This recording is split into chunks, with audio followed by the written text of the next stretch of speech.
Hey everyone, I'm Tracey Edmonds, and welcome to my AlrightNow podcast. And as you guys know, at AlrightNow, we talk about ways to live your best life and to better yourself. And today I am super excited to be spending some time with my guest, Garrett Yount, who is going to talk to us all about lucid dreaming and how lucid dreaming may be able to help people with things like PTSD and depression and some other things. And so before we get started, I want to share with you a little bit about Garrett Yount. Now, Garrett is a PhD, has a PhD, and he is a scientist at IONS, where his research focuses on mapping the mind-gene interface. Now, he obtained his BS from the Department of Molecular and Cell Biology at the Pennsylvania State University, and his PhD from the Department of Neurobiology and Behavior at the State University of New York at Stony Brook. He was then awarded 2 postdoctoral scholarships, one in the Langley Porter Psychiatric Institute at the University of California, San Francisco, and the second in UCSF's Brain Tumor Research Center. Now, during his postdoctoral training at UCSF, he was also awarded a fellowship from the Robert Steele Foundation for Pediatric Cancer Research in New York. Wow. You have been doing a lot, and I love it. So, I mean, your pedigree is incredible. And I'm excited to be talking to you about a lot of the research that you've been working on in lucid dreaming. And so welcome, Garrett. How are you? Thanks, Tracey. I'm great. How about you? I am great and I'm super excited to be talking to you. So let's get into it. And so I am a super nerd. And by the way, Garrett, I actually was studying to be a psychiatrist when I went to Stanford University. So I studied a lot about neurobiology and the brain and a lot of the things that I know your research is into. So I kind of know what lucid dreaming is, but for those of our viewers that have never even heard of lucid dreaming, what is lucid dreaming? Yeah, so lucid dreaming, this is a dream when you wake up inside of the dream. So by wake up, I mean you have the awareness, like your self-awareness, like we have right now talking with each other, but you're inside of the dreamscape.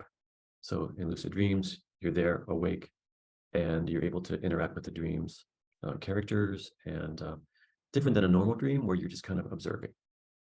Ooh, okay, so lots of questions on that. Okay, so for a lucid dreamer, like you said, they're inside the dream. And so they are going through their experience in the dream. And while they're going through their experience, they are cognizant of the fact that, hey, I'm dreaming and I can control this dream. Is that the concept? That's exactly right. So something triggers the awareness of, oh, I'm in a dream, my body's asleep in bed, but I'm here in this dreamscape and can, do whatever I want. Wow. Okay, so like let's put your research aside just for a second. Okay. There are lucid dreamers that are lucid dreaming without, any type of advice or counseling. Some people are just able to do this. Absolutely. So many people have lucid dreams spontaneously. Okay. It happens more often in the younger years than it does in the older years. And some people have them, once or twice in their childhood, they have a memory of it and it never happens again. Some people have lucid dreams like every week, throughout their life. So it varies greatly. And that's just kind of spontaneously happening. And then of Wow. course it can be taught, which is pretty cool too. That is really cool. Now, segueing into your research on lucid dreaming. So you've already explained to us that in lucid dreaming, you can kind of control the dream and interact with people in your dreams. So let's talk about the research that you have done and how lucid dreaming can actually help some people. Yeah. So this research project began as a collaboration with a wonderful lucid dreaming teacher named Charlie Morley, who's in London. So he had been doing lucid dreaming workshops for people suffering from PTSD and had been doing that for a number of years, got a Winston Churchill Fellowship to do research, worked with a lot of military folks. So I had done some research with PTSD before. My collaborator at IONS, Dr. Helene Wabe, had also been doing research with PTSD folks. So we thought, this is amazing, the kind of benefits that Charlie's workshops are resulting in. So maybe we could just put a little bit of science on that and see if we could get evidence of this without interfering too much. So we wanted to be able to kind of let Charlie do his workshop, work with people with PTSD, and then kind of bring the science in to document it and see, how much we could really demonstrate that it's really happening. Wow. Well, I love the concept. So I'm curious. So obviously you must have had some success. And so with this research and trying to help people with PTSD through this, lucid dreaming concept, what were you able to do and how were you able to help people? Yeah, so the first thing when I was talking about doing this with Charlie Morley was I was worried that, if we bring in the science and we start tinkering around and people know they're in a study, they'll get nervous and maybe we would interfere with their ability to get lucid in the workshop. So I said, how many people normally, what percent normally get lucid just in the 1 week? And so we kind of stacked the deck in our favor. We enrolled 50 people in the workshop. And as it turned out, like 37 of them got lucid during the workshop. So it was a Ooh. whopping amount. Charlie was very happy about that. Wait, can I pause for 1 second? Because I have a question on Sure. this front. Sure. Okay, so 30 something people were able to get lucid. So Charlie was kind of sharing with them tips before they went Right. into dreaming how to get lucid. Right. So this is a week-long intensive workshop. It's delivered online. So everybody's in their own homes, but they've kind of dedicated this week and they're motivated because these are people that have been suffering from PTSD for a long time. So it's very intensive. Charlie, along with the psychotherapist, James Scurry, is there with them. It's like 72 hours total. I'm there with them. So it starts out by teaching about dreaming, very slowly kind of building up. The first part is increasing your dream recall and then giving techniques.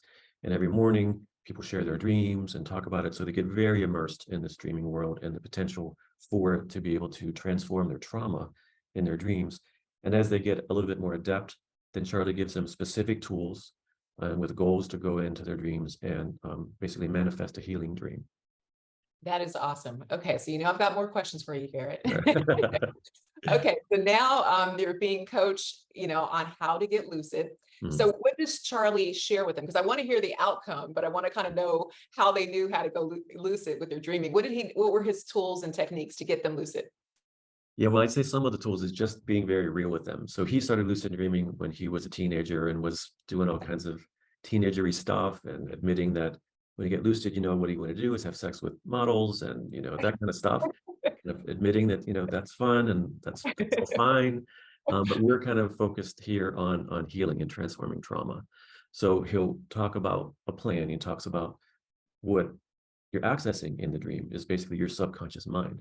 And so you can call out, this is a bridge into your subconscious mind. And so then you can access your mind and basically elicit healing, invite healing. So he'll give certain techniques for that. And also the assurance that it's safe, because particularly with this population, nightmares are a big part of the problems that they experience. So he talks a lot about nightmares, basically reframes nightmares as basically your subconscious mind giving you the opportunity, asking to be healed.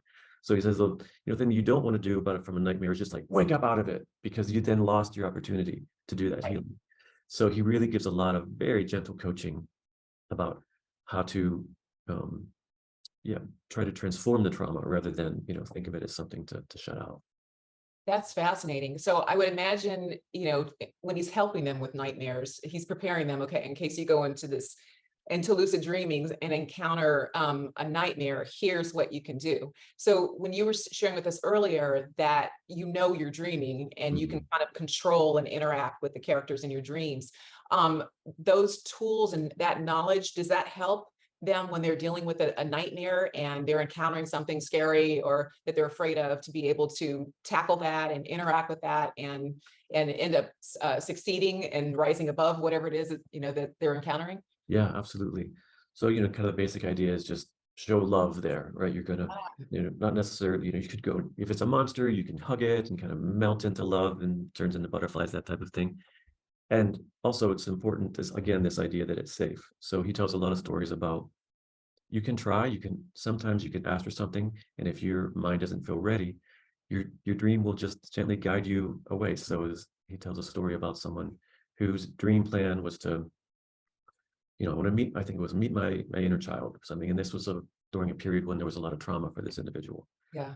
And so a dream server came out with a tray, kind of old style, with a little note on it, and it said access denied.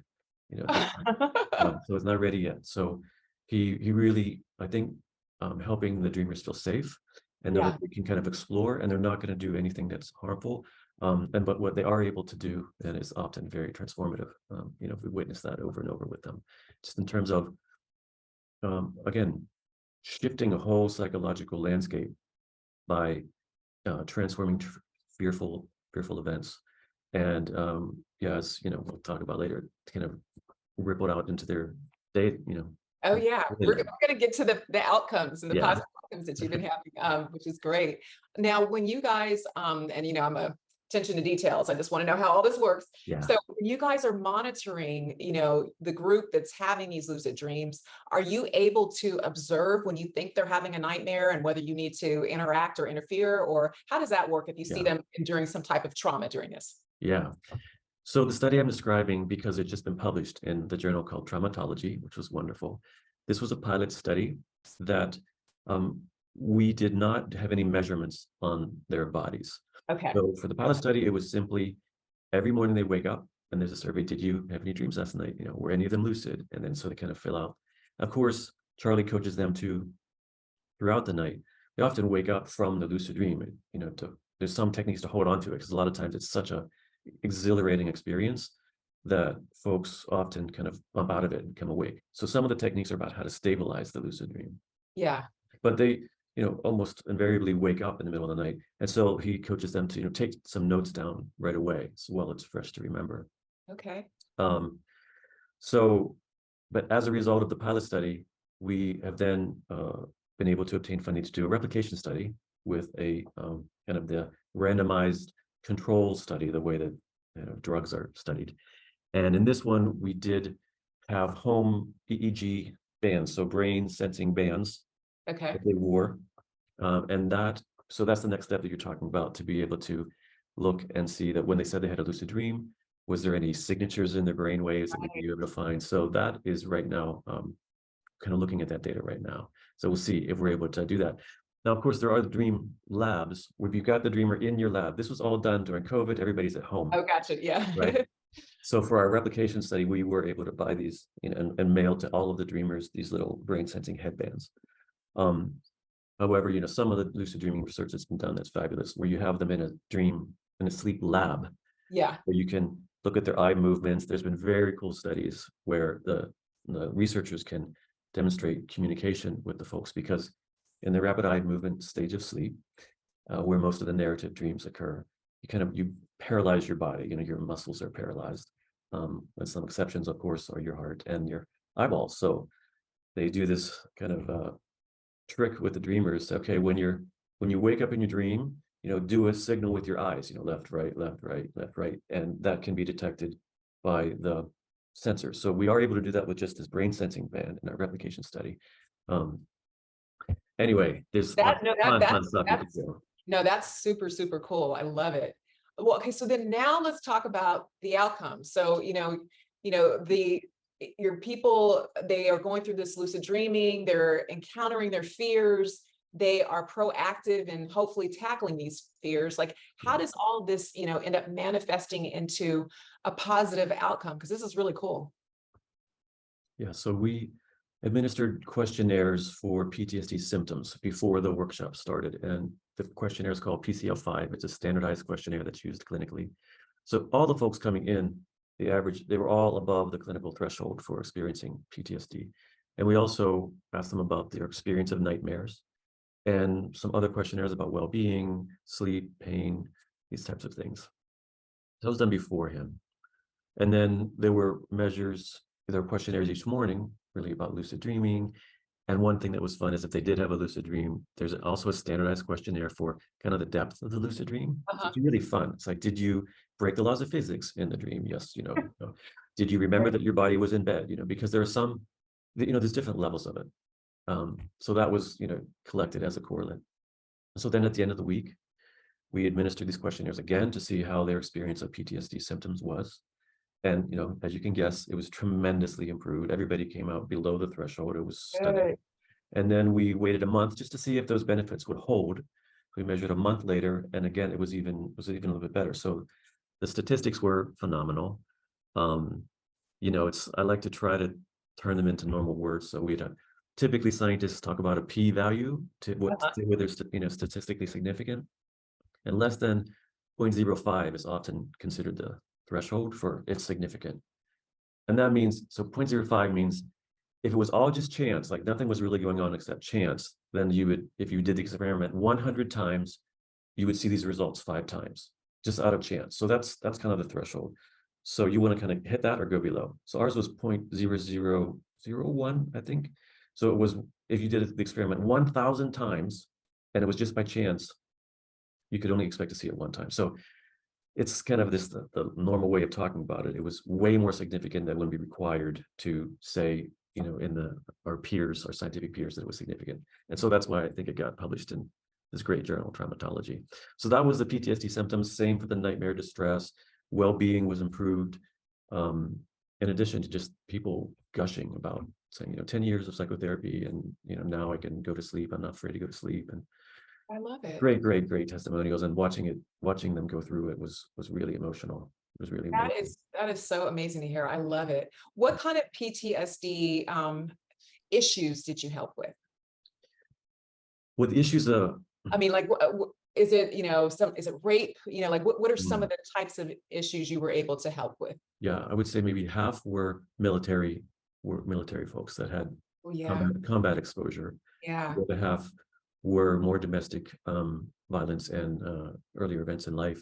Yeah. Some traumatic accidents as well. So Sure. it was a quite a mix. Yeah. And because it was online, we were able to get folks from, you know, all around the world. So that was one advantage of it being, you know, online. That's amazing. I want to know too, I'm curious, do you lucid dream, and what was your earliest experience lucid dreaming? Yeah, I learned how to lucid dream from the Carlos Castaneda books. I don't know if you're familiar with those. I'm going to have to write that down and Yeah. check those out. Well, yeah, he's a controversial figure. But this is an anthropologist at UCLA who went down to study shamanism in Mexico, and worked with a Toltec sorcerer. And the sorcerer taught him how to do they call it dreams of knowledge. And supposedly this is where some of the ancient wisdom comes from. So they would be able to go into lucid dreams and get information from plants and animals. So anyway, the technique taught to this anthropologist, which I read from the book Journey to Ixtlan, was when you go to sleep, you just tell yourself kind of a self-hypnotic, you know, suggestion. You say, I'm going to look at my hand in my dream tonight. I'm going to look at my hand in my dream tonight. I'm going to look at my hand in my dream tonight, and then fall off to sleep. And then if you're lucky, in your dream, you'll be doing something and you'll see your hand and you're like, oh, I said I was going to look at my hand in my dream tonight. I am asleep in bed, and it just pops the whole dream. Oh, This electric, you know, hyper reality film just shoots across it. Super intense. I would say that now at this stage of life with, you know, I don't know what's blocking it, but my subconscious will play with me. I'll be in the dream. I'll be doing something. My hand is like right there, you know, holding something, and it's like taunting me. And I still don't wake up. So yeah, I haven't had this dream all during this study. It's some kind of a that is so cool. I haven't had that experience, but I wouldn't mind trying that. And also too, like I'm sure you have done some research also too on ayahuasca trips and ketamine trips. And so I know in my research, a lot of times I'm hearing that people that have gone through, you know, ayahuasca journeys or even ketamine journeys are somehow able to, through the mind trips, confront their issues and help solve their problems as well. And so your version of things, you know, sound a bit safer. yeah, Yeah. I think it's very similar. I think you can access the very similar levels of healing. And yeah, I mean, it's more difficult because you have to, you know, for a lot of people, you have to work at it, you know, you have to practice. And I can tell, you know, I can share some of those techniques. Whereas with mushrooms and that, it's just a matter of obtaining and Exactly. so yeah, Yeah. I think it's I do think it's a little safer. Yeah. But similarly powerful. Yeah. Yeah, no, that's great.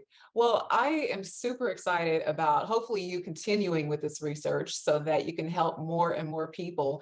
Can you tell us where we can, you know, follow your research, follow what you're doing, and just kind of learn even more about you? Sure. Yeah. The website for the Institute of Noetic Sciences, where I'm one of the scientists, it's called noetic.org. So that's noetic.org. You can go there, see what I'm up to, see what the other scientists are up to.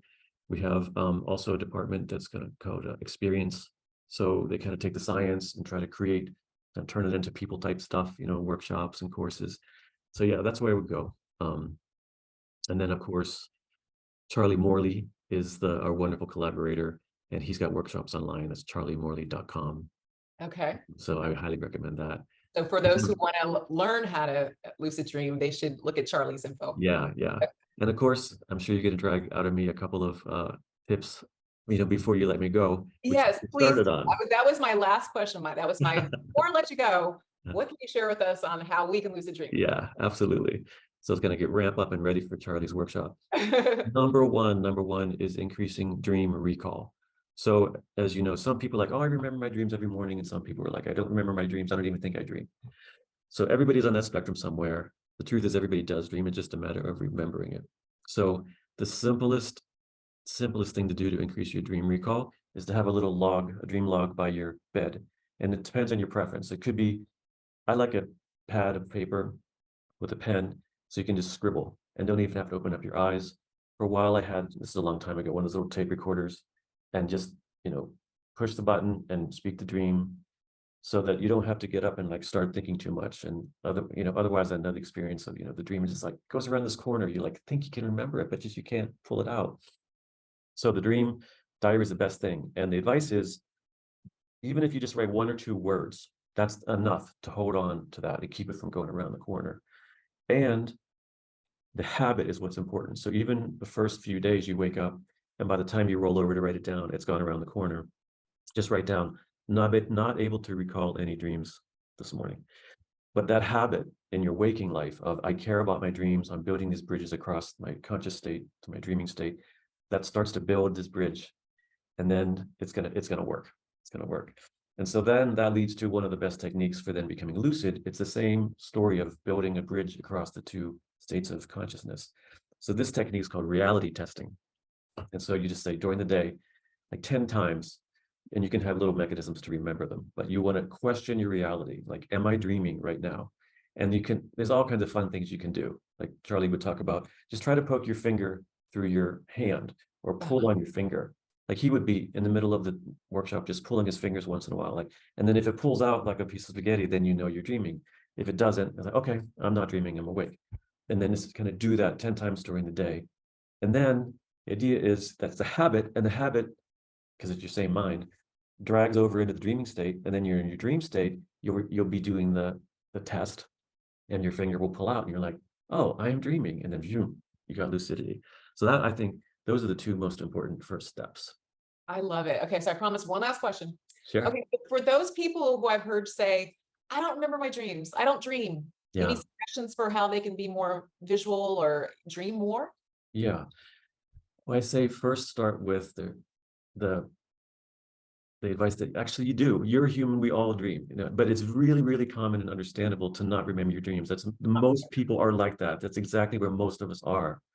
And this technique of keeping a dream log is highly, highly effective at just boom, oh, I do remember them. And then it just opens up this whole dreaming life that there's so much to explore. And I also want to share an important kind of subtlety of the results we found is that even the folks in the dream workshop that didn't achieve lucidity, they also improved. So it's not just, you don't have to get lucid to improve.